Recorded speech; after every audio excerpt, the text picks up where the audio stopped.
voila, we are back. Hello, it is Friday, the beginning of the weekend. For those who pay attention to weekends. And I got some groceries delivered today. As usual, unfortunately, the produce was less than satisfactory. But I did get what I needed the most, and just gonna have to deal with the rest of it. And I also got myself a treat, something I've never tried. Gingerbread black tea. So I've got to sniff it and see if it really does remind me of gingerbread. Because it's black tea, ginger, natural flavor, cinnamon, natural ginger flavor with other natural flavors, which means we're not telling you. It's our secrets. We're twinings. But I had a few bucks to spare, and I thought it'd be nice to be a little whimsical. Okay, I can tell you right off the bat it does not make me think of gingerbread. But when it's brewed, that's what brings out these nice aromas and flavors of root and bark. And the tea are the leaves, but the rest is root and bark. So we'll try this later on. I guess I should have just kept the cover, but safe place. Okay, so I am winding up the holiday cards. Now I've already begun giving them away.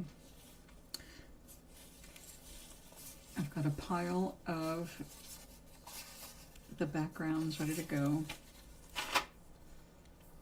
And I don't need the glue gun yet. So we're just going to skip that right now. Because it is the end of the day, I do want to just get some borders and stuff like that fixed up.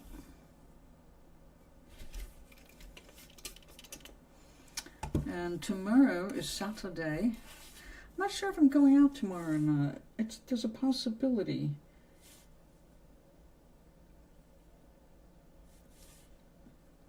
I'm just not sure.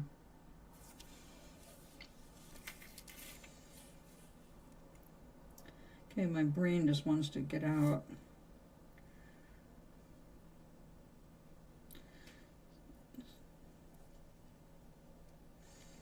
Now this is, we're having all over the country some very serious cold weather, dangerously cold in many cases. So when I say go out or I want to get out, that means getting a ride to or taking a bus to someplace.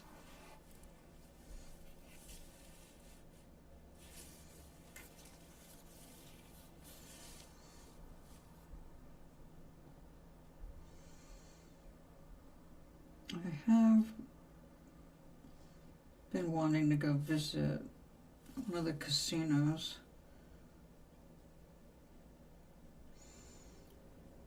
To see how they decorated. I said the only time I really sincerely miss New York City is around the winter holidays. The decorations are just so inspiring. Everybody goes all out to fix up their windows beautifully. Everything becomes more magical and everything twinkles. So definitely a wonderful time to go to New York.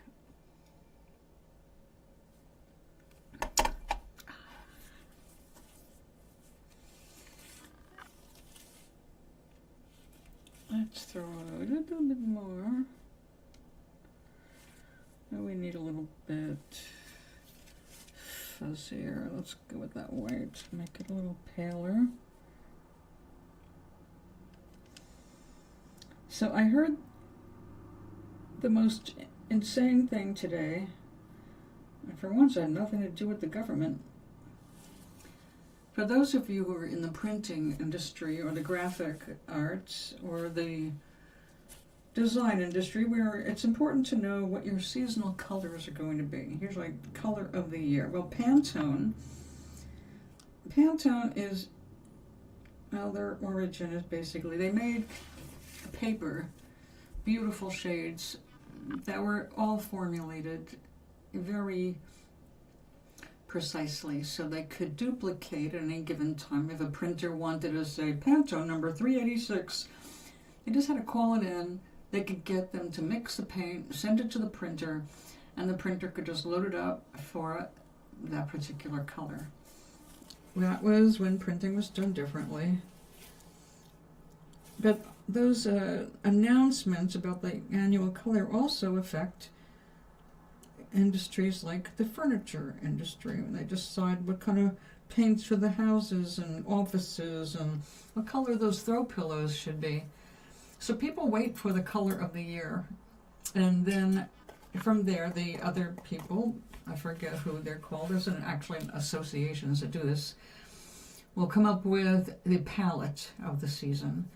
Well, the palette can be anything in 2026 because the color of the year is called Cloud Walker. Guess what that is? White. The color of the year for Pantone is white. It's true, everything goes with it, and without it you have no pastels. So it's going to be really interesting to see what their different palettes are for the seasons.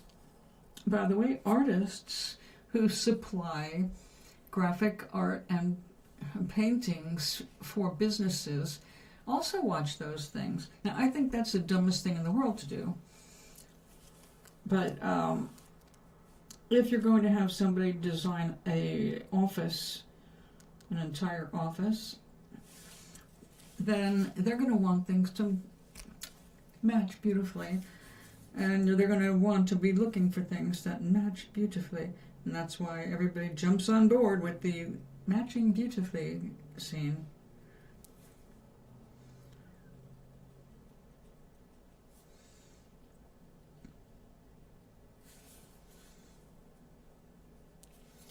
Still, I think it's really, everybody was anticipating some, interesting color, and then it's white. Stephen Colbert did a bit on it, of course, and they said that's a name you give your unicorn or something like that. And I said, yeah, that's more appropriate.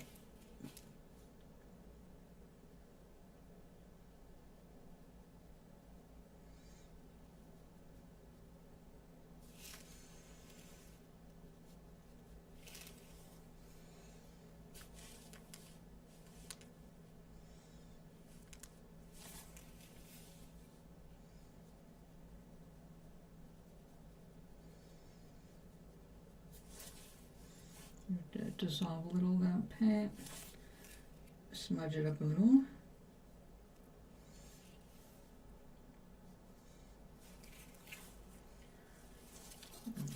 Okay. Now, I discovered something with this particular sheet of paper. Something happened with this that has never happened before for me. With a pad of paper, the top layer came off, not completely, but it lifted, and it showed me that when they made this watercolor paper, it was done in layers, and the last layer gave you the finish and also the color. Very tricky, because when it lifts, it's almost like onion skin that we used to put over renderings to protect them, like vellum.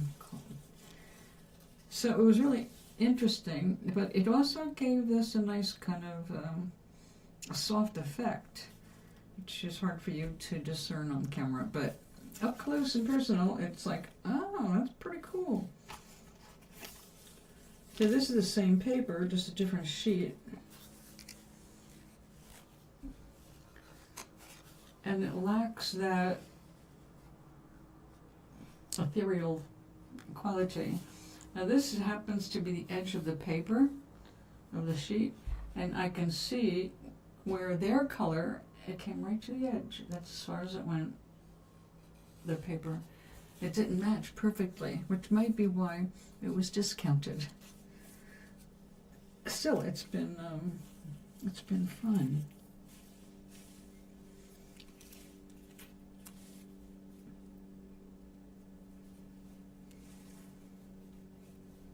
Well, I guess I can turn this on. We'll get a few underway.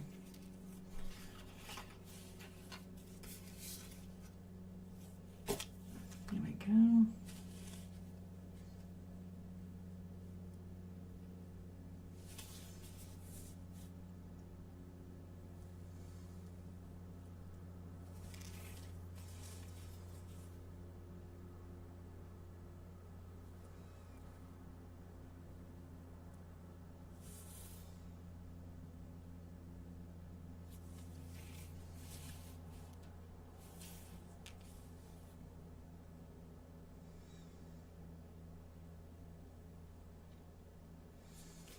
So this morning in Connecticut, it was 23 degrees Fahrenheit, quite chilly.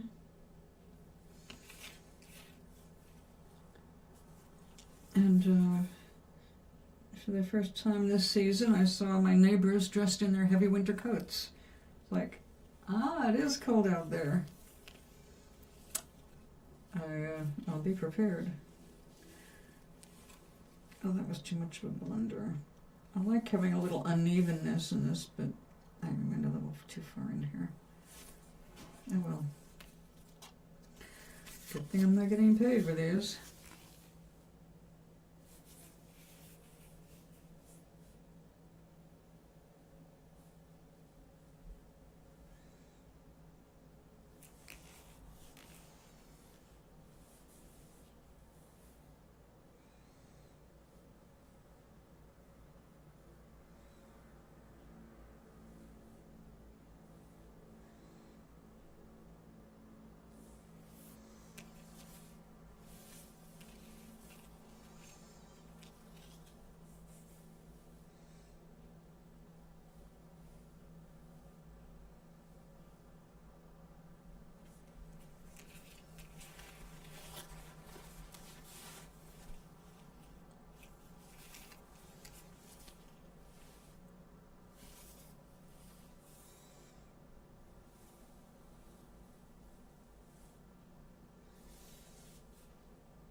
Oh, I'm gonna massage a aloha. Are you here, Maui? Are you dead, man?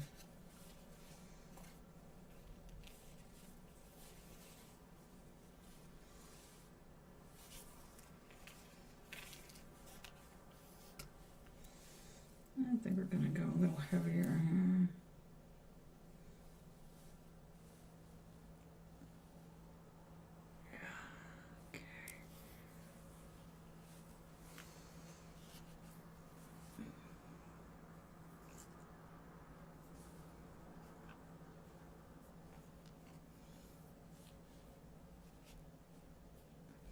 Forgot, if I don't click on your message, it just keeps showing me the message that you left me a message or you did something. You give me a thumbs up on my message saying I'm going live. Gotcha. Okay.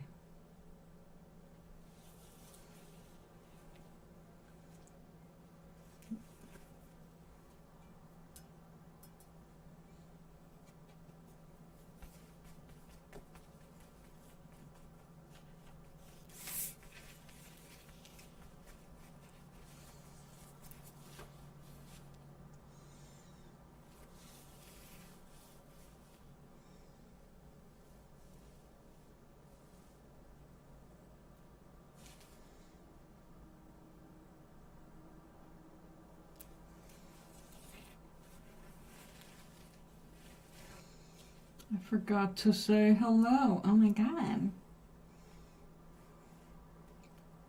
Hello, hello, hello.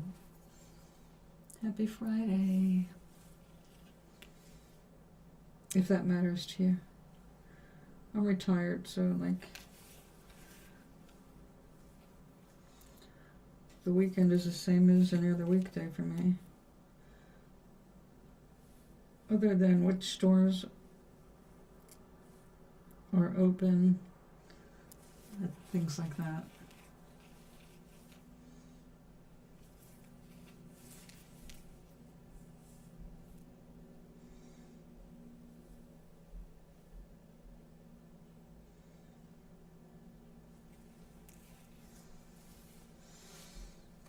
Okay.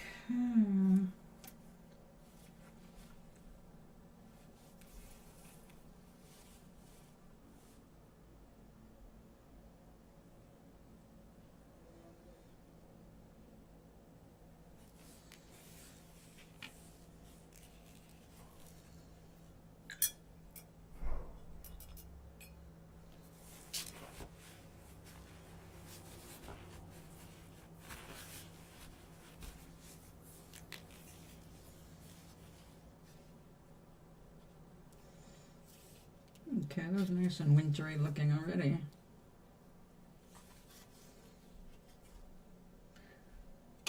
Go ahead and dry.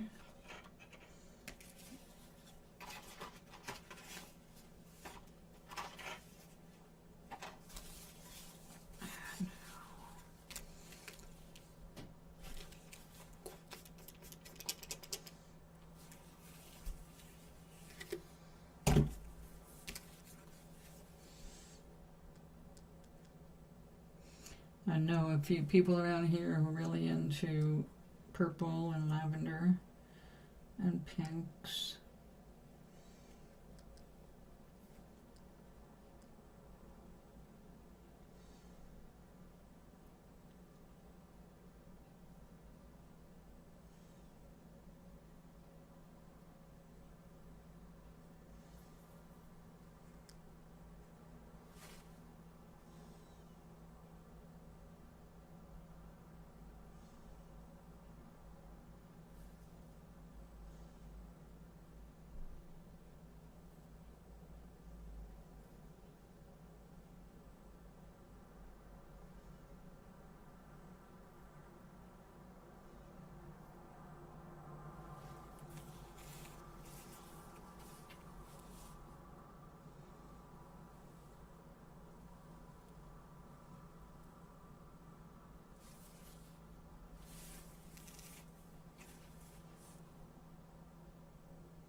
Okay, we're moving through them.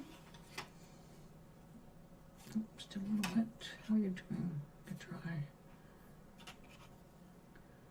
Get dry.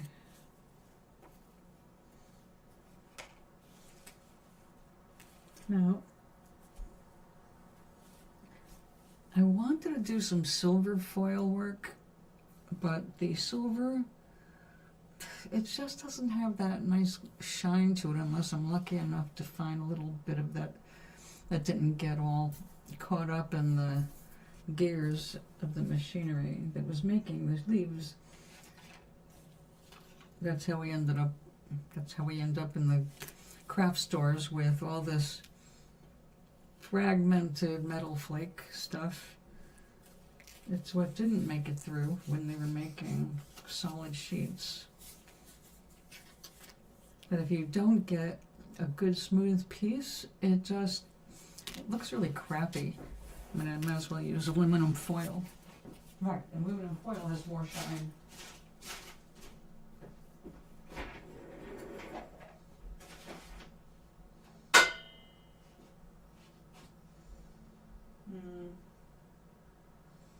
No, not enough.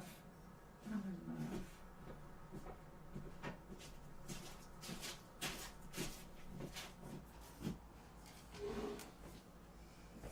Let's see.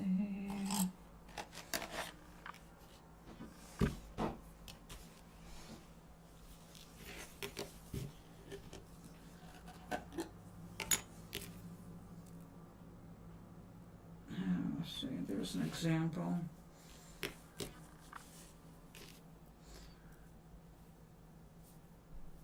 They make books of this stuff, usually 25 sheets at a time. But you see how fine it is. One good sneeze and this stuff is across the room. But once it starts getting wrinkled,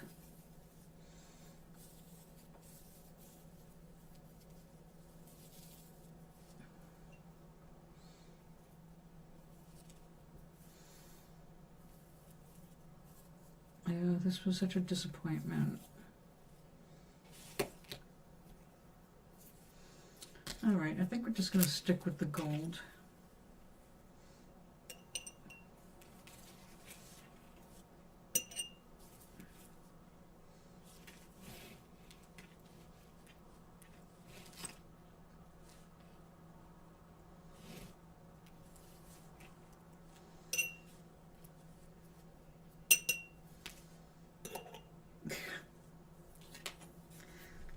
Well, that was no help.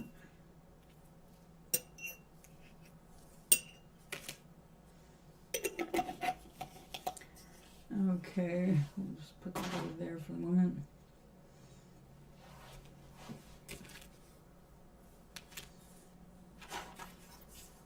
All right, this looks like it's ready. Are we ready? Yes, we are.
I haven't tried overlapping. course, this glue is so dimensional. It might just work out well. Let's give it a shot.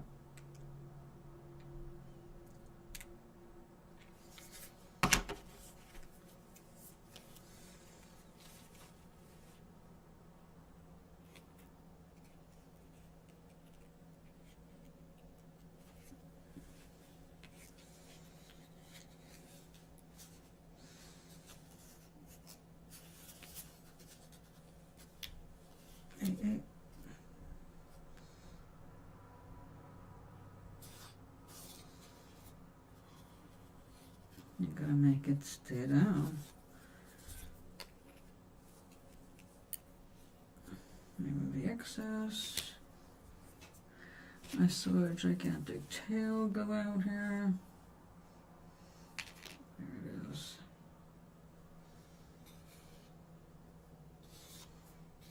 I call it angel hair, except it's anything but angelic.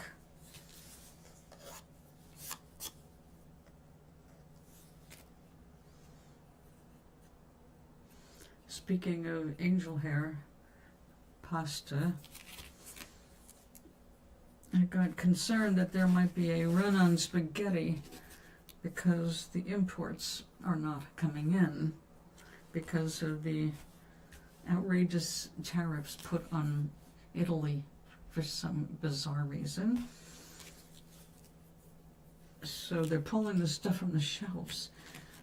So I happened to get Barilla, which is an American combo with Italy and other countries. They're not specific, but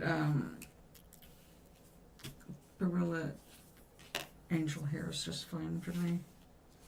But I did get a few pounds today, just to make sure that I will have it.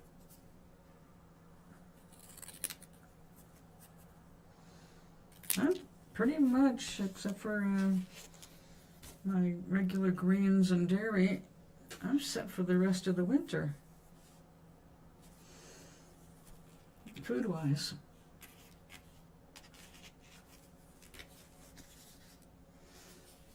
I have been a good little squirrel.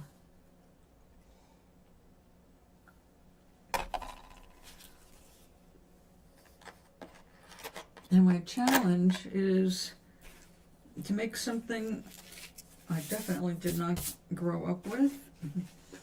It's not really funny. I did grow up with lox, smoked salmon. And I love lox. That's an almost religious experience, getting good lox. But you can't eat a lot of it because it's so high in salt. And it's also high in price. But another salmon, aside from fresh or smoked, is canned. And it's really ironic to me that in Jewish cuisine, we have something that I used to love growing up, but most people are grossed out by, fish cakes, which are served cold. We also call them, I forget, but they're usually shaped like little logs. Gefilte fish, that's it. So gefilte fish is just fish that has been picked off, usually bones of carp, things like it's just too bony, so it's not good to sit down and like you can't eat a fillet of it. So you just collect all of the meat and you make fish balls. And in the case of gefilte fish, they're served cooked and cold. So I grew up with those, and the biggest good thing about it to me was beet horseradish, which I loved. So it was just an excuse to have horseradish. Then I got to be an adult and I didn't need excuses anymore. I could just go out and buy a bottle of it if I wanted to put it on something. Strangely enough, I don't have any in the house right now. Anyway, what I do have a lot of, and what my neighbors have a lot of, is canned salmon. A canned salmon is extremely healthy. It's one of the healthiest things you can get in the can. It's going to last for years in the can. And it's a good buy because of that. Just like canned white meat chicken. It's basically just like you made chicken soup with white meat, and you have little lumps of it, one serving in a can. And it's not bad, it's already cooked. Just throw it into your stir fry or into your soup, and you don't have a bunch of cleaning and all that. So, I mean, there's some good buys for food you can put up.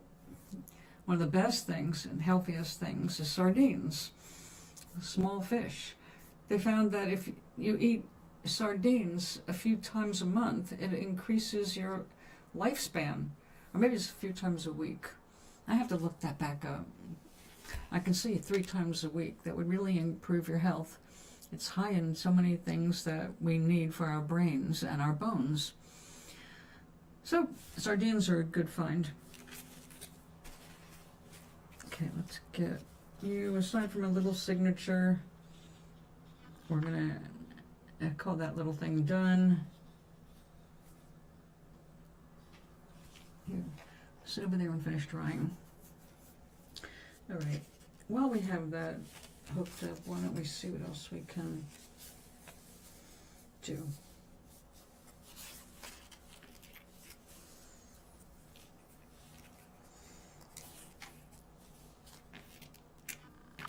Ooh, I like these sort of tall, skinny ones.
Whoa, don't you go anywhere.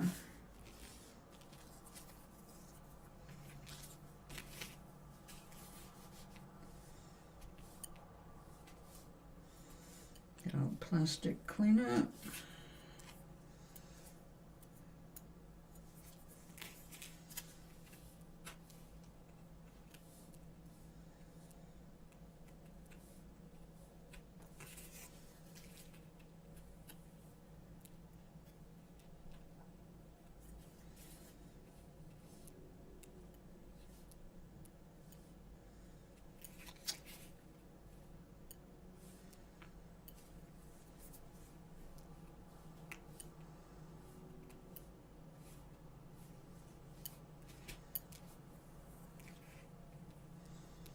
Why are you so stubborn?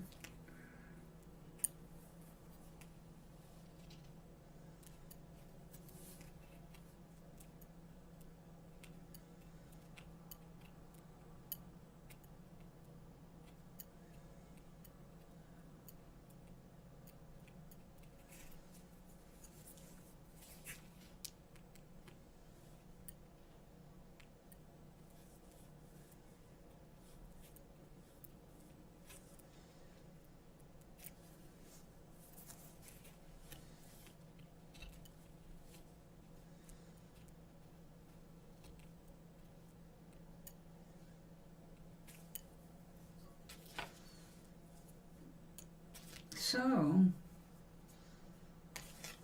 the title of today's stream, when are you a priority,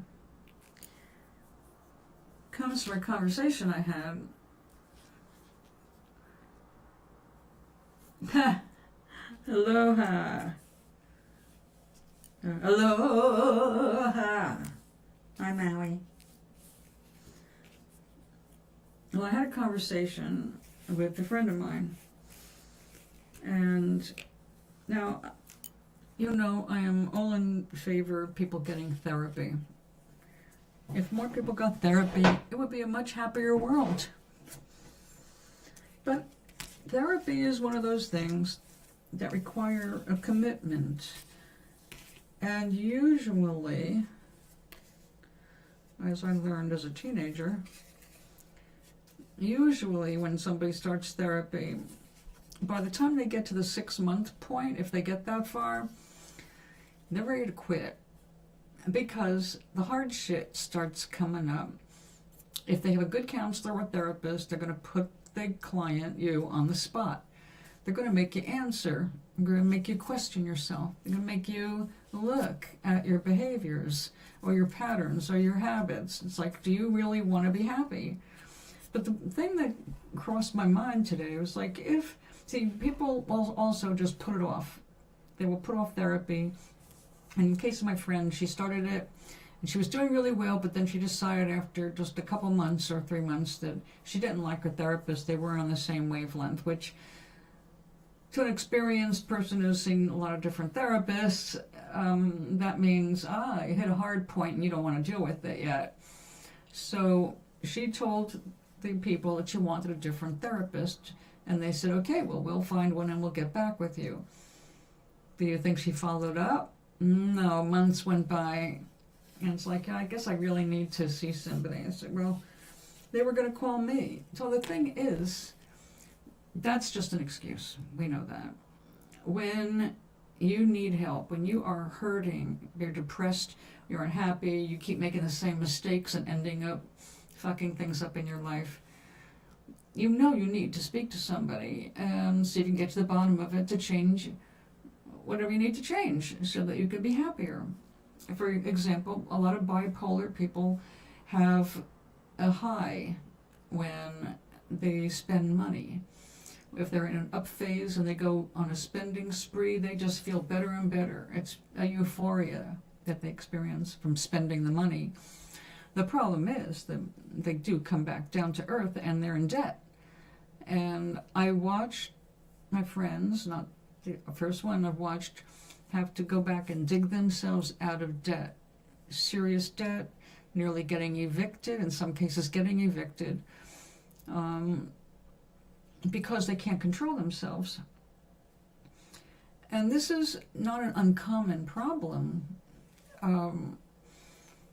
There's all different ways of expressing it, but I've had at least 3 female friends with bipolar syndrome, and all 3 of them had that exact habit, that when they needed a reprieve from their depression, from being down, when they went up, they spent money, and lots of it. Like one of my clients who spent $5,000 on eBay just on collectible dolls. And then she had $5,000 in debt. And her father had loaned her the money for something, I guess, and it was like, well, where's the money? And then she had to figure out, what am I going to do? She called me when she was out, what am I going to do? I have to pay back that $5,000 point. And it's like, well, do you think you can enjoy the same process, only backward? Go back on eBay, and instead of buying, you sell. And see the joy of getting that money back. And actually she was able to turn that around, and she kept one doll, and everything else got sold. And she made that money back and paid her father back. But she went through mental health going through all this. She couldn't stop herself from buying all these fucking dolls. And it's like, okay, well, what is it about the dolls that you have to have? And I feel secure. I feel safer when I'm surrounded by the dolls. They all become my friends. It's like, okay. I can see where that might happen with some people. That's never been my kind of a thing. I've never liked dolls in particular. But, you know, you always see some little kid that can't let go of their dolly or their blankie. I was a blankie child. I did learn that. But we have to get a grip on things. So the real problem is when we need help, if we're not willing to be honest with ourselves, it's really hard for us to reach out and seek mental help, mental therapy. We need to have somebody who can recognize what we're doing when we're doing it, who is not judging us, but trying to help us find our way out of that. Like, I would get the calls after the people already made their mess, all right, as a psychic, okay, by the way. They would call me with everything, but always at the point where it's like, if you'd only spoken to me before you did this impulsive thing, but that's the problem with impulse. You don't think about it. You get the impulse to do it, and it's not a good impulse because you've got some wiring crossed. So, although I would guide people to listen to their inner voices, we have to watch out if we have a history of making impulsive moves that get us in hot water, right? So, if you were impulsively thinking about going shopping on eBay with somebody else's money, or money you'd have to pay back, or money you need to pay your mortgage, obviously that is not a healthy move. It's a sickness, and it needs to be addressed. So the problem with all of these things is they're in your head, you see. You know they're in your head. That doesn't make it fake. It just means you're not bleeding. You're hurting, you're fucking up, you're hurting yourself, but there is nothing happening immediately in your surrounding. It's not like if you pour a hot cup of coffee in your lap and you go, holy shit, and you got to get out of it because you're burning your dick. All right? It's not like that. You have to try to get it before you pick up that coffee with a wobbly hand. You've got to recognize your hand is wobbly. And at that point, you reach out for help. But people don't do it. So they burn themselves, they hurt themselves, they get into debt, because mental health issues are not as loud.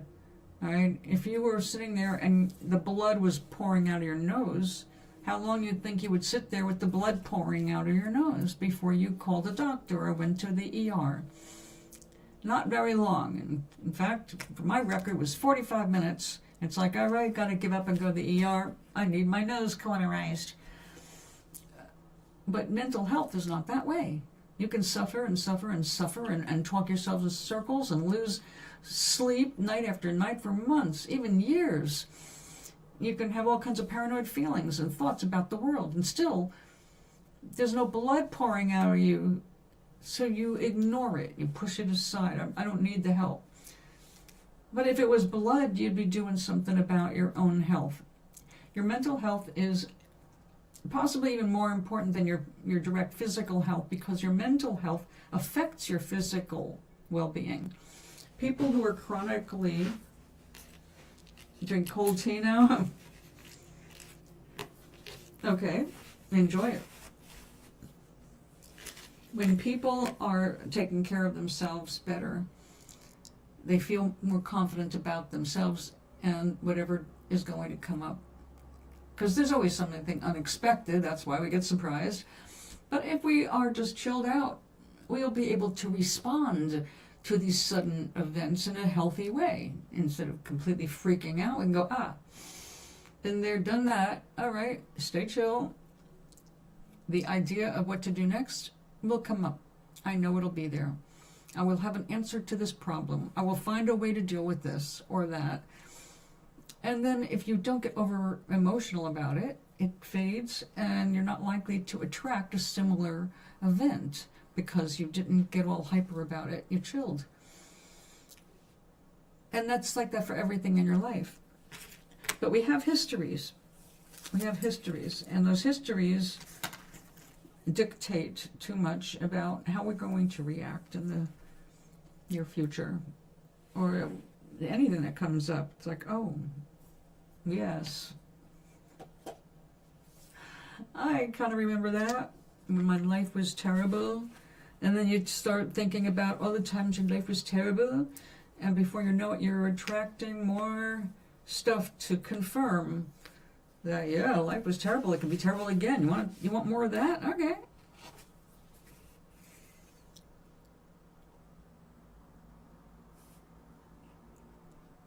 So when you need to talk to somebody, because the world is becoming overwhelming, or you catch yourself repeating a habit, it's like a woman who keeps going out with abusive men. They don't start off abusive. They all seem like, oh, we love you. You're wonderful. We're going to help you. We're going to be your partner. And then they turn out to be narcissists who are making you the center of their attention only so that you can put them on a pedestal. And then when you stop putting them on a pedestal, they will undo you as fast as they can. So yes, we can keep attracting the same kinds of unpleasant or unhealthy people, personalities, over and over until we go, oh, I will go see a therapist. Dear therapist, I keep attracting this exact kind of man. I never recognize it. What am I missing? And you can go over it and they will tell you what you're missing so you know what to look for.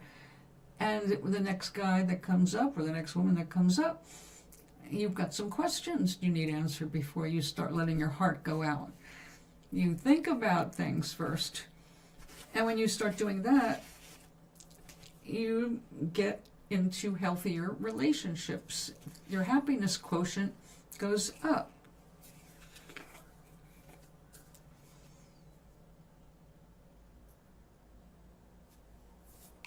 And since we are here to learn how to be happy, I think that's the number one thing we have to do. So I did ask my friend today if she had been bleeding instead of just having thoughts that she could push aside. Do you think she would have made more of an effort to get help instead of waiting for them? And she still had to make the call to get them back on the ball, because of course they forgot about her. Months went by without hearing from her. It's the patient's responsibility. You cannot leave it up to an agency or a doctor's office because you don't know what's going on there. If you are sincerely concerned about your health, your mental health, you're going to do the same thing as when you're concerned about your physical health. You're going to pick up the phone. You're not going to wait. You don't get your test results in a decent amount of time. You don't just assume, well, everything must be okay. They'd find me. Well, guess what? Sometimes they don't. And you can miss an important diagnosis because it could be months before someone's going over the paperwork and goes, hey, this person wasn't contacted. What the hell? So we have to be responsible for our own health on both levels. And don't ignore when we're feeling down. Sometimes it's just circumstantial. I don't suffer from clinical depression. I never have. I'm really lucky compared to some of my friends who really get into dire straits.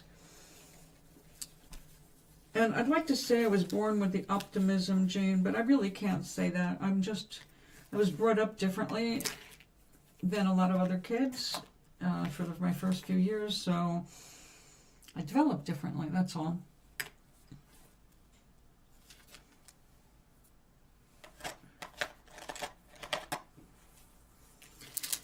But I feel for my friends. It's like, well, you know what?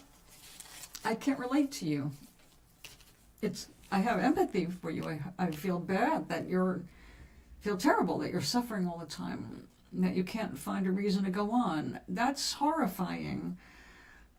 But very rarely, I've had actual incidences that made me feel that way, but then when we got through that, I was fine again. My optimism goes right back up.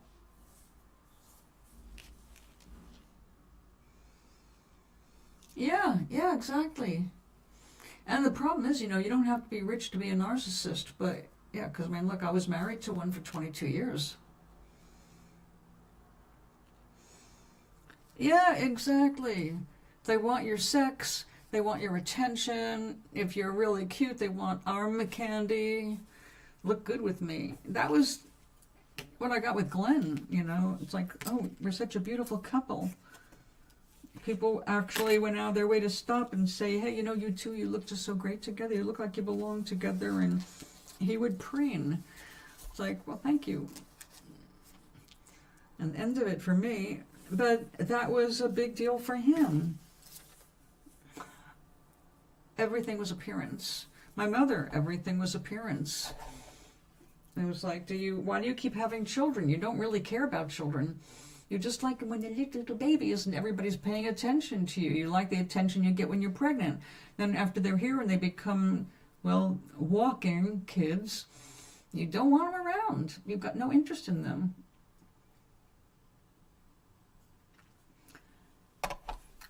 So it takes time and experience. You're not born knowing all of this about other people. You have to go through it. You've got to meet up with people like that. You've got to suffer a little bit. I'm not saying suffering's good. I'm just saying it teaches you. You end up with a lousy relationship. You don't want to repeat it. But there are people who have, again, people who are unhealthy attract unhealthy people. That's the vibe. Very rarely does a crazy person attract a super grounded, sane person who is able to overlook while they're crazy.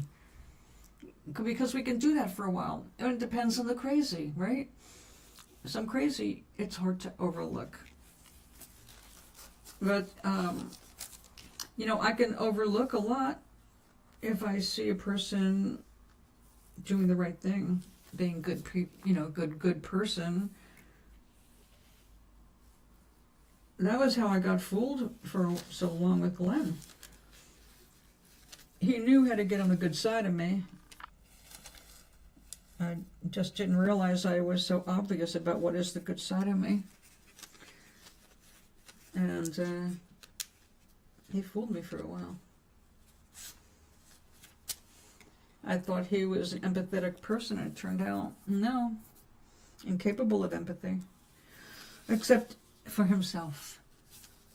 There are vulnerable narcissists, which he was textbook, where they aren't all about how wonderful they are because they go back and forth from being shit and horrible people, and then they're back being the best in the world. So it's like a roller coaster with them on their own. So it was really, you know, when I first thought he was a narcissist, I didn't really know much about it. And it didn't occur to me to try and diagnose him like that. He was my husband. I was in love with him. I thought he was the perfect mate for me. And for a while he was.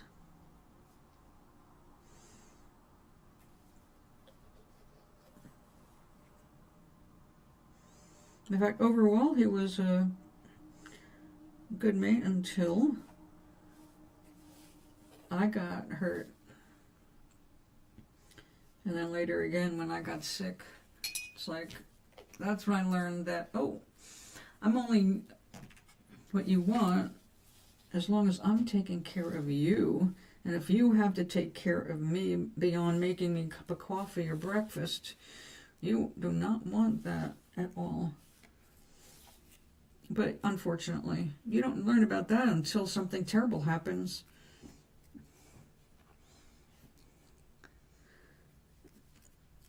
Well, look, nobody wants a bad relationship, Melly. But we're inevitably going to suffer at least one bad relationship. That's how we learn what a relationship is about, what we want, and how do we develop our preferences, the same as eating food. You're not born eating food. You don't know what a steak tastes like when you're born. You know, mother's milk, if you're lucky enough to get that, or formula. That's it. For quite some time, your palate is educated as your taste buds develop, as you are exposed to different foods. It's the exact same thing with people. You have to meet different people. You have to be exposed to different behaviors. How else are you going to have anything to compare with? How do you know what you like? Cars even.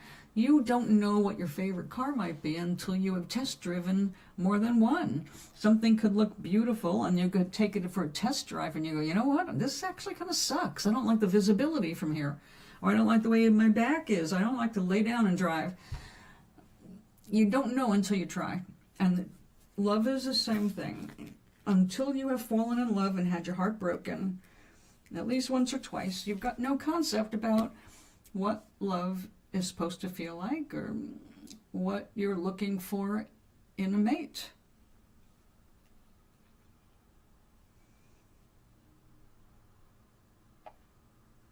Yeah. And that's it. It's, if you were dating somebody, if you were dating that woman whose son died and you felt serious about her at some point, I can understand where you might go a little further, in trying to support her. But if you were not in love with her in the first place, then you're just being nice.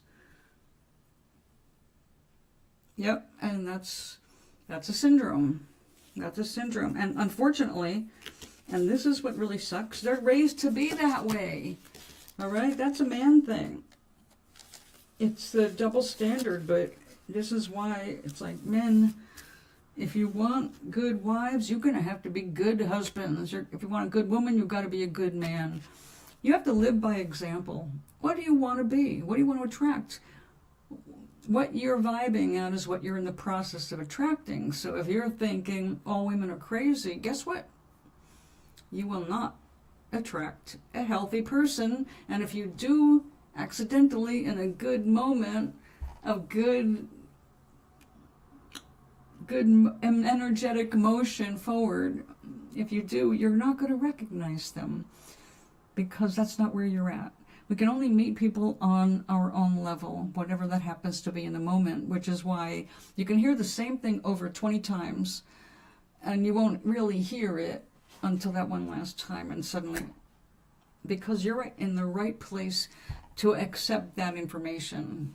So you learn as you learn. You never met her son. Well, yeah, you're right. You were not her family. You were not her family. And that's the bottom line.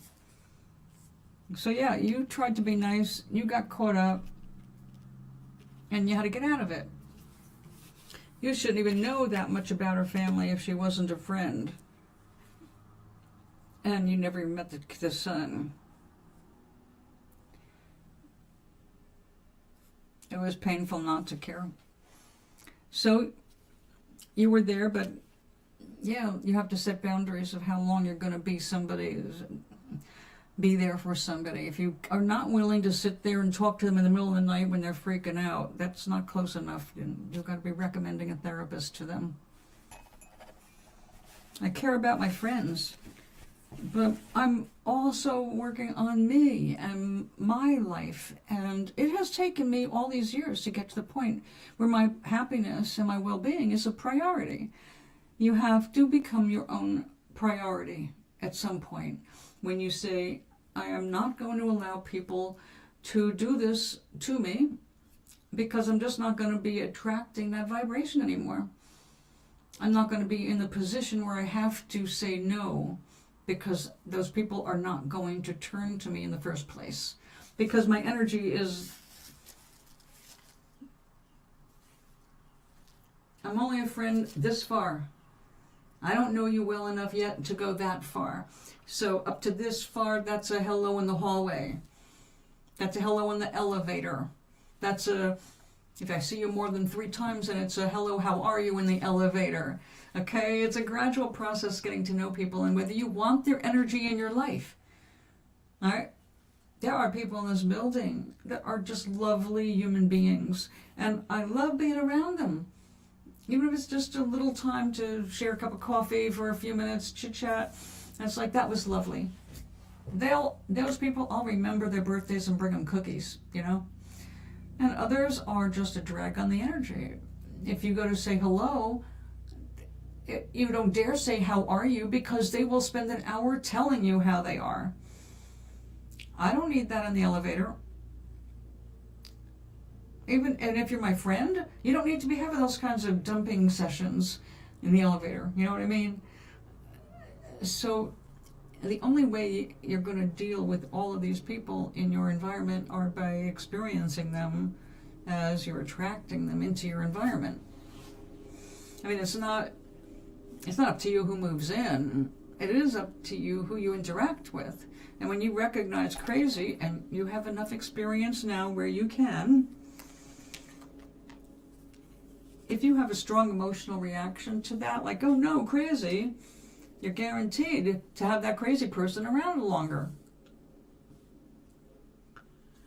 You have to look at it and go, oh yeah, crazy. I know that one. And then move your attention to something you desire instead of that which you do not desire. Because as soon as your attention's on it, it's the same as saying yes. There's no no in the universe. God does not say no. Everything you ask for is delivered, one way or another. But it's always a yes. And you change that, what you're attracting, by where your attention is going. So, yeah. I have watched people change in my building. I've told you, when that one woman moved in, and it's like everybody wanted her dead. She was so obnoxious and yeah, just a pain in the ass. Nobody liked her. She was very aggressive. People were starting to worry about, like, is she safe to be around? She does some crazy shit and gross shit. It's like, oh. Well, some people got involved with her, which was stupid because they ended up having fighting matches, and it goes to the manager's office. You know what I mean? There's always a scene. And with me, there's no such thing. She tried, but I know how to handle it. And I was nonplussed. I was like, okay. And then when I realized that, oh yeah, you're attracting her, because if I bumped into her, it was like, oh yeah, because I was thinking about her earlier today, like I didn't want to bump into her. It doesn't matter. I would have thought about her because I did not want to bump into her, but because I thought about her, I did. So when you want to bump into somebody, think of them. Like, oh God, I haven't seen that person in a while, and I really like them. I wish I would see them again. And then forget about it, and you will see them again. Hey, Jessica. Hello. Happy Friday. Yes, exactly. We've all got neighbors like that, Maui. That's the thing. You can't choose the huge part of your experience because you manifested at this time and place for reasons. You can change where you're at by changing your vibration, but this is where you're at. This is where your vibration brought you to wherever you are. And since I know personally that your circumstances improved drastically after a couple of years of complete hell, things improved a lot for you. But you drag, just like everybody, we drag our negative experiences and energy with us. That's why we can say, no matter where you go, you take you with you. No matter where you go, there you are. It's you. So if you have a problem at this place, you're going to have the problem here too, until you change where you're paying your attention. So when I don't want to see people in this building and they pop in my head, I ask Source, is it something that I can do or need to do for that person? Because there are all kinds of things, right? You never know what you're going to be called on for. And I always wish to be of service. Well, hello there, Edgar. Welcome.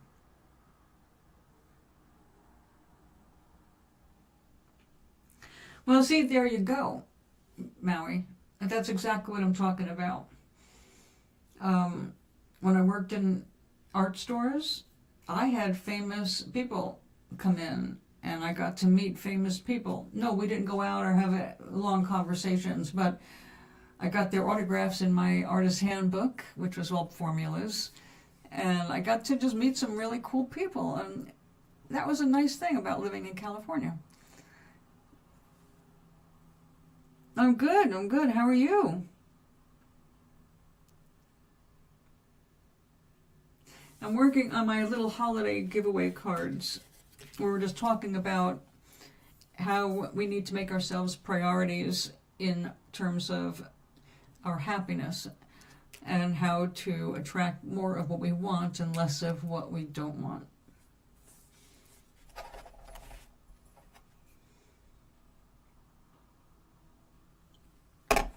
Okay, this will have to wait until tomorrow. Underneath the gold leaf is a little bit of clear acrylic. So tomorrow, after it's thoroughly dry, I can scrape it off and just leave bits of gold. And I did this one tonight. Excellent. What are you up to? So I'm just doing winter holiday cards.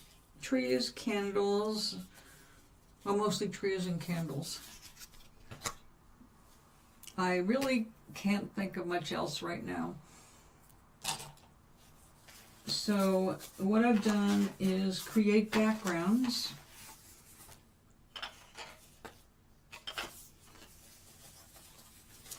Ta-da!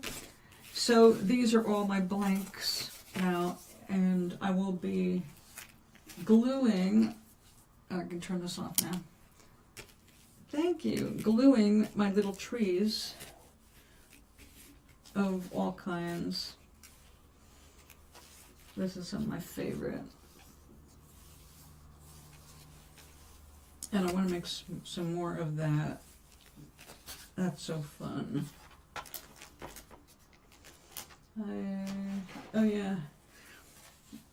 I started working on stuff to make more Christmas trees and candles, laying down some gorgeous colors.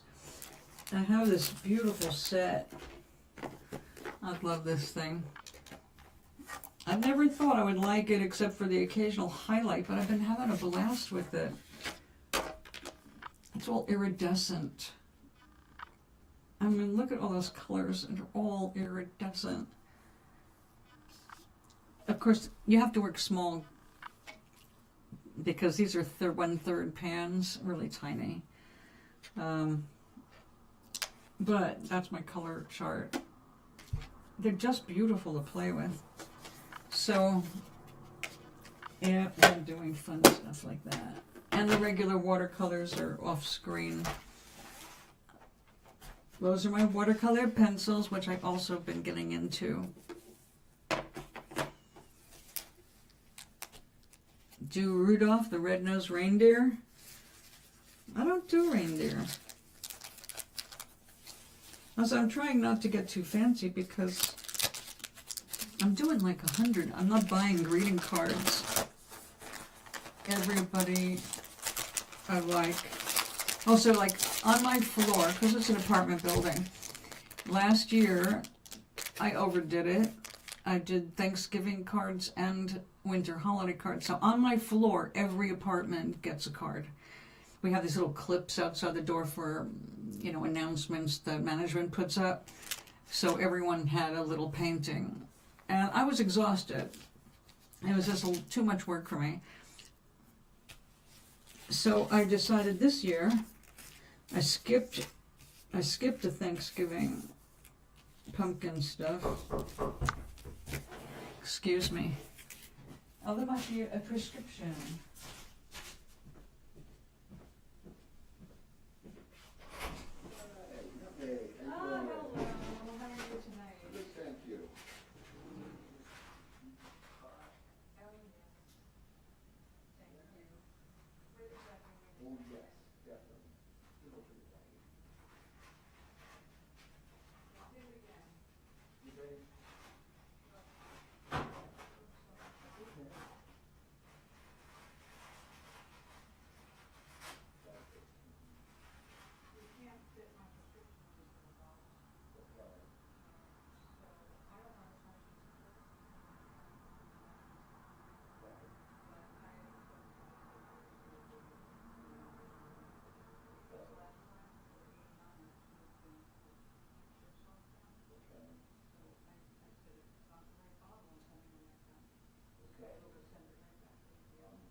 I had to return a prescription. Sorry for keeping you waiting.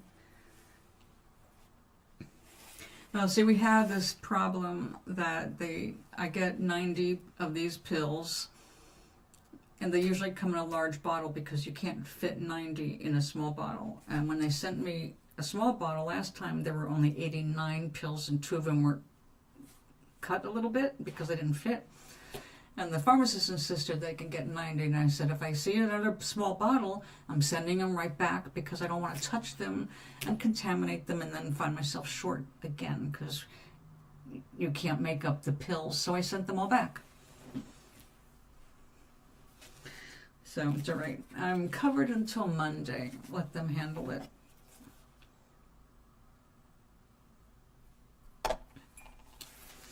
Okay, so anyway, back to less serious stuff. Yes, I cannot stand doing 2 cards that are identical. I realize that in terms of turning things out in quantity, it's a foolish thing. I did learn to not make everything perfectly individual when I was doing eggs because I sold those by the dozen and I couldn't sit and dilly-dally when I needed to turn out 700 eggs. So I didn't focus so much on individuals when I had 700 eggs to produce.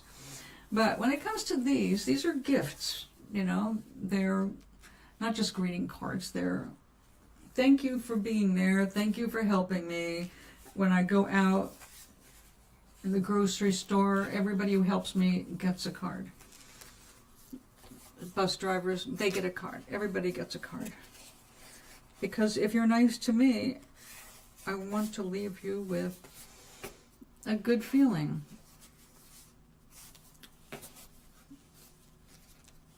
Okay.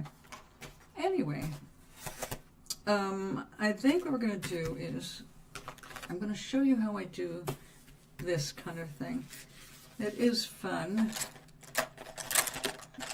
You'll see why I save some stuff. If I can find, there you go. Okay. So, I got into watercolor pencils last year. Something I never was interested in. And now I'm finding them entertaining. So, when I went to last year when I started doing all the autumn stuff, I was running out of these oranges and yellow. It's like, I don't know if you can see it, but they're short. A little. And I went to see, well, how can I replace this one in my set? And I couldn't. And there's no number, there's no name, and there's not even a brand on this. So I started looking up for ways, and when I looked on Amazon, it was $2.35, something like that, for one pencil. And that is just kind of cost prohibitive for me. But then I found a set of 160 watercolor pencils. Oh, it's big, it's a pain in the butt. But the range of colors is just so delicious, I couldn't resist. And the price was actually cheaper than replacing a dozen pencils. So why wouldn't I do it? Well, one reason is I don't have room. They're 5 plastic trays in a metal box. So they're all nice and neatly contained. But when I want to work on them, you've got this flippy floppy plastic. First thing I did was dump a bunch of them accidentally on my desk. Thank God, on the desk rather than the floor. But it's like, well, you know what? I'm going to make the best I can out of all of these art supplies because I cannot afford to keep replacing them. So one of the things that I've been doing is saving the shavings. When I sharpen a pencil, I end up with shavings. And instead of just throwing them away, I use my tweezers to take the pigment off the wood, throw the wood away, and save the pigment. Because I do this.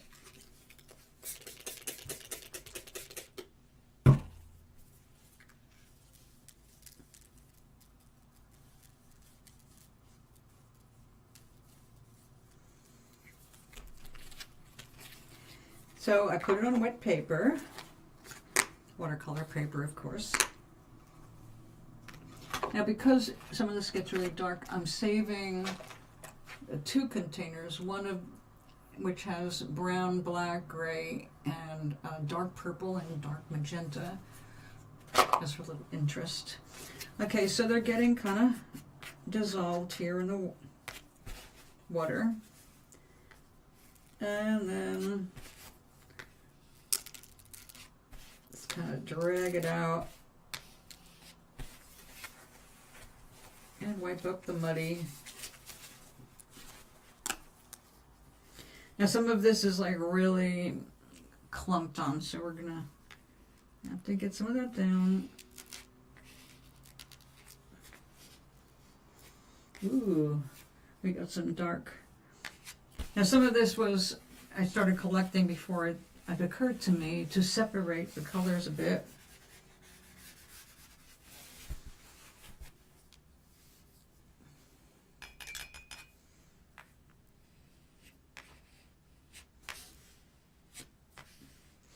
Now, right now, that's just mud, but it'll look super groovy later when I have to cut it up into little Christmas trees like that. But we're going to make it a little cooler with some gold. Not the metal, the goop. So let's get that out of the way. I don't want everything gold.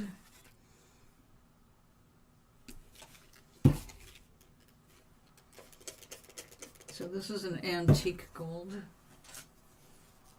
It's my favorite spackle brush. Luckily I finished my tea, so I can do this without worrying about drinking this later. A little extra water. Oh, there was something in there. A lint.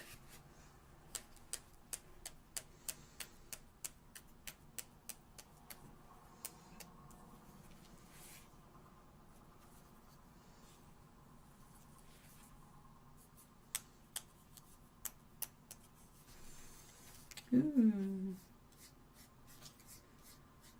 We already have a lighter gold down there going the other way, so cool. We'll just add a little more.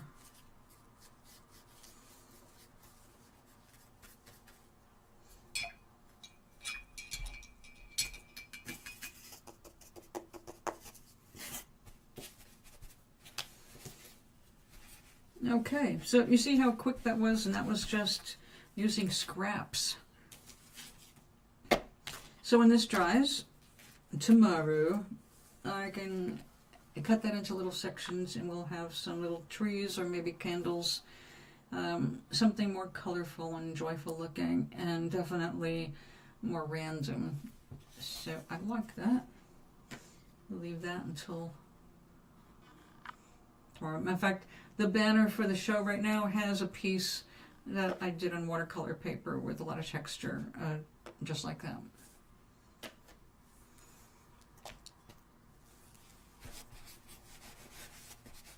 So, I know it's pretty cool, right? Check this out. Once I got this inexpensive set, this is actually my second one. You never get the same thing twice when you order on Temu or one of those cheap things, so I don't recommend it. But this company makes a very affordable line of watercolors. I actually have another set of those. This is a scenery set, but I didn't realize when I ordered this. Also for a decent price. It weighs, it's very, very highly pigmented, which is ideal for watercolorists. It goes a very long way, but it all has mica in it. I did not realize that when I started painting with it. Even after making my color chart, I didn't realize it was full of mica.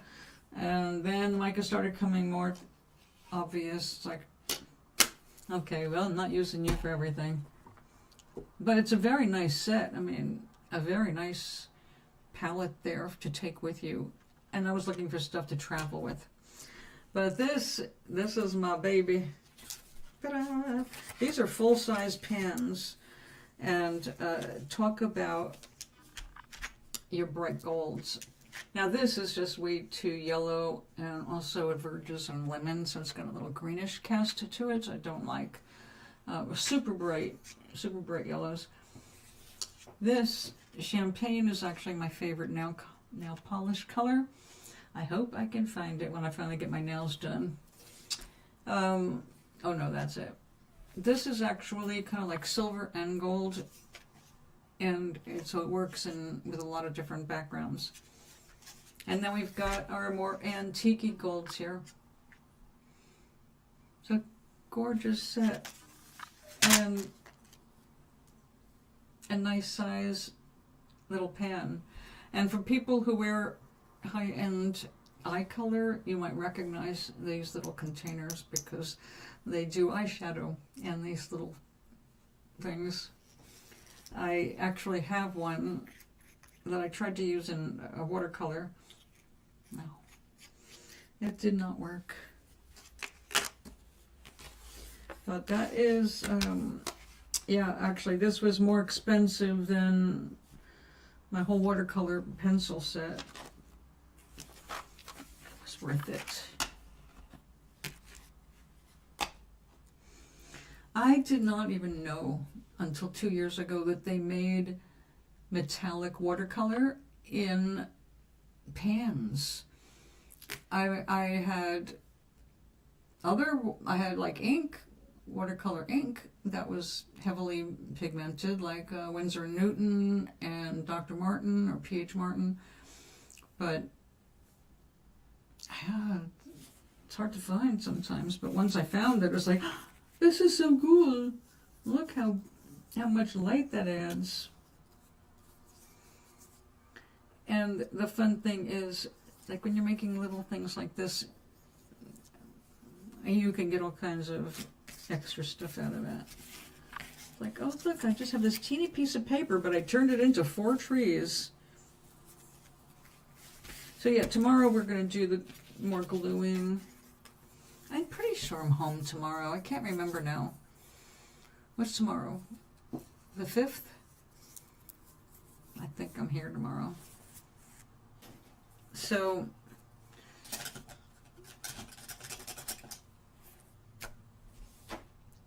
are you back yet, Doc?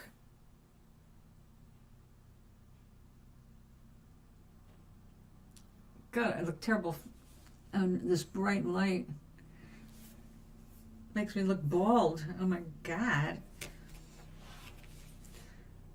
That's so weird. That's what happens when you have white hair. The white just looks like forehead. I gotta put more blue dye in it.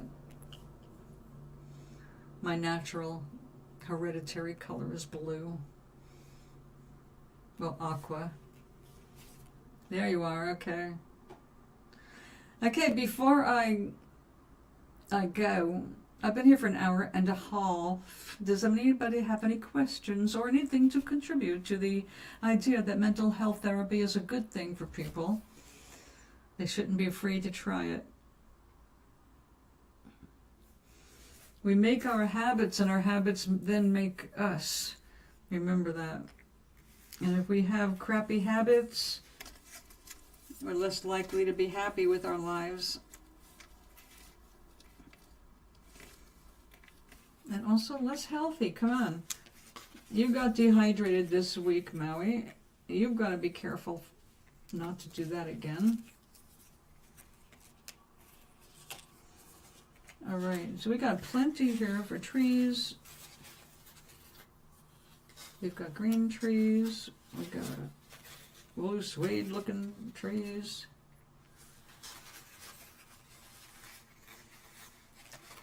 Some of the stuff I just didn't like. I'm not going to use that. Made a good gold. It's hard to believe that's all watercolor. That's all.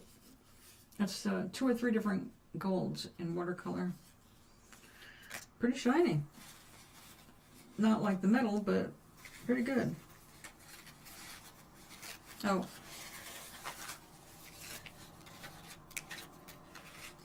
I was going to do some hot air balloons.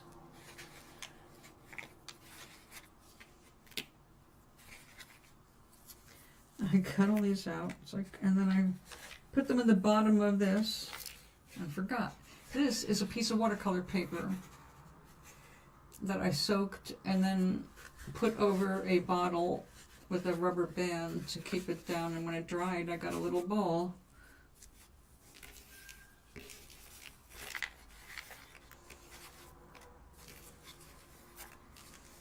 The joys of paper.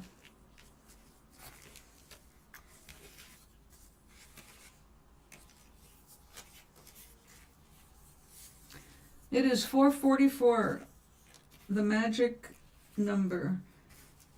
And today is the full supermoon or super full moon. It's the cold moon. I wonder why. And 444, angel numbers. They say when you see the number 444, you are surrounded by angels. Ask them for whatever help you need. That works for me. Well, don't focus on the hard lessons, Maui, because you're already past them. If you're focusing on a lesson, in quotation marks, if you're looking at a lesson, it means you've already passed it. It's already passed. It's old news, and you don't want to focus on old news unless it was happy news, and you want to invite it back in your life. Your focus, your attention to anything attracts it. There's no denial of anything that your vibration matches with. So that's why we don't want to be around sick people. It's not because we don't like sick people or we don't want to be around because, ew, sick. It's because if they're into the suffering part of sickness, we don't want to match that. We don't want to match a vibration with somebody who is suffering. That is not empathy. Empathy is when you can observe it and you can feel enough about what they're suffering so that you want to help them. But over-empathizing is a weakness. It's getting sucked into things where you've got no control over your vibe. You're giving all your energy away. You need that energy to create your own life, your own joy. Trust that if you're getting that energy, so is everybody else. What they do with it is up to them. You have to pay attention to what you're doing with your daily energy. So think about what you can do to focus on, to bring yourself back. And you have to do it all day long, every day. It's not a get there and stay there kind of a thing, because our attention's always being drawn by something, a commercial, a person, we overhear something, we have to stop what we're doing and do some chores. Millions of times, like 50,000 times a day, you're going to have your attention. So if you focus on something for too long that is not good for you, you're going to feel that in your experience. So when you catch yourself, that's how you get better. When you start getting protective over your happiness, you catch things faster because you feel it. Before you even think it, you feel you're in a disharmonious environment or around somebody, like a person who is not going to be good for you for whatever reason. You don't have to even be aware of them, really. Your instincts will guide you away. It'll say, oh, stay away from that person. You don't even think twice about it. You just avoid them because you sense that they are at a different vibrational level that's not good for you to get sucked into.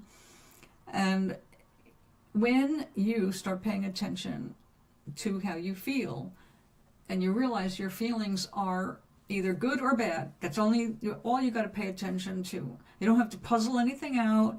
You don't have to say, well, it's more spiritual to think about this. No, it's more spiritual to go for the happy thought. That is where your spirit is trying to get you to focus on what makes you happy, what makes you laugh, what makes you smile, what makes you tear up with joy. That's what spirit guides you to. Anything less than that, that's not spirit talking to you, that's human talking to you. So you have a choice every day, over and over and over again. Something spiritual, which is making you smile, or something crappy earthbound that's making you go, oh, life sucks, or I'll never do this, or I can't do that. Even with that, and you find yourself saying, I can't do that, add the word yet to it. I can't do it yet. Maybe you can't do something today, but why don't you leave it open for an improvement in the future? Unnamed future. Because I don't know how to do that yet. I can't do this yet. Tomorrow you may have an epiphany and suddenly you realize you can do it, or you can have it. And life switches really fast on you in a good way. So you have to catch yourself. That's all there is to it. When you catch yourself, don't yell at yourself for thinking something negative. Again, that's more attention in the wrong direction. Just go, oh yeah, okay. And walk away from it and go, yeah, okay, I know what I like to think about. I have a whole bunch of music lined up just in case I wander off into negative land. Now I can put this song on, stay with it for a minute, and my energy goes up.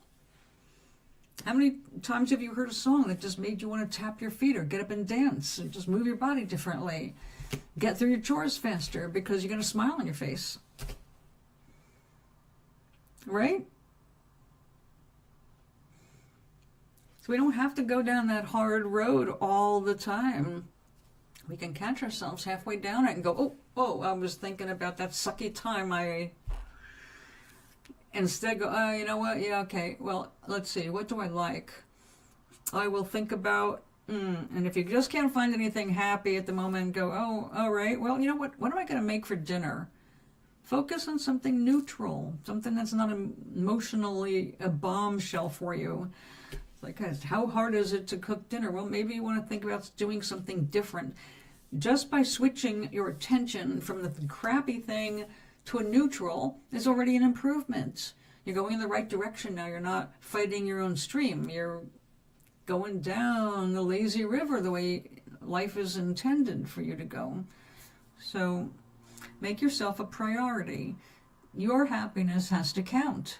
If you cannot make yourself worthy enough, and you're born worthy, don't listen to humans. Again, anybody that says you suck, or you're stupid, or you're not talented, or you can't do that, you are the one that has to stand up for yourself, even if you're not gutsy enough to say it out loud. Oh, yes, I can. Inside, you got to say it. Yes, I can. And if I can't do that right now, I will. I will figure that out eventually. I will get it. And just say I can't do it today, but just because I can't do it now doesn't mean I can't do it in the future. Okay, just because I don't have that now doesn't mean I can't have it in the future.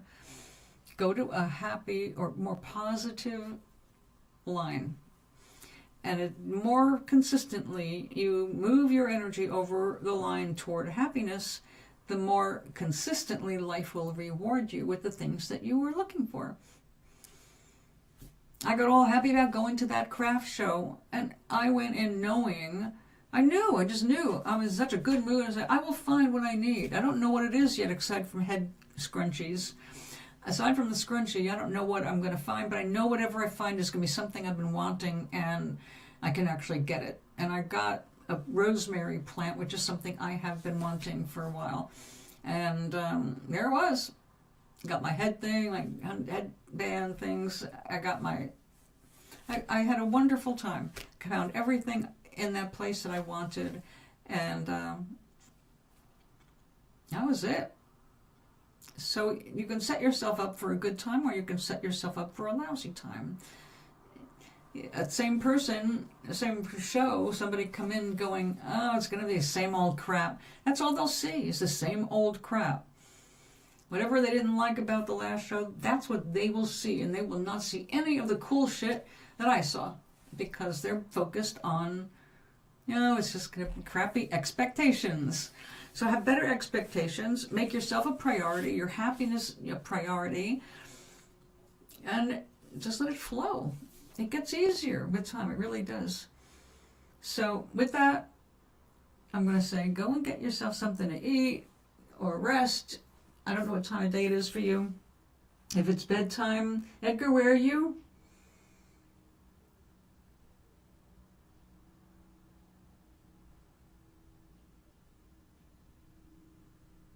I know where you are, Doc.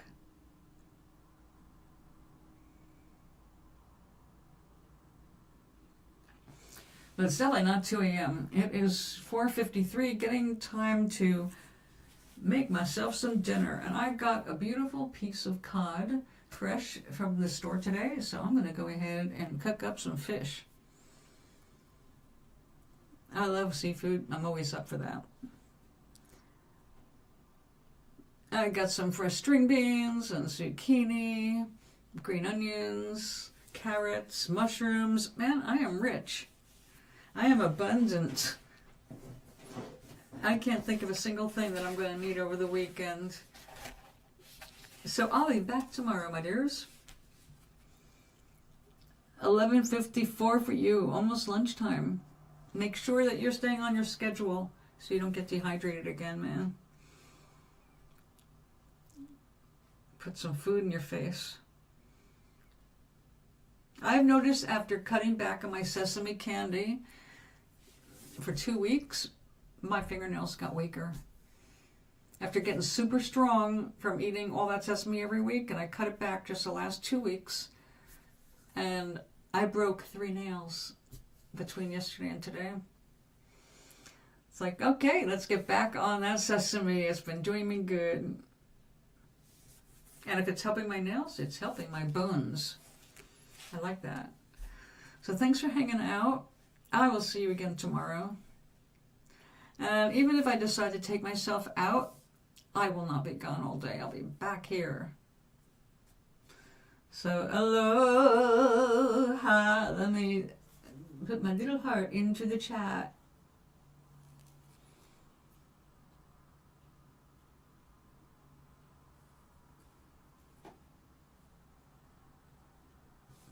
Okay, darlings. Until tomorrow, sleep well.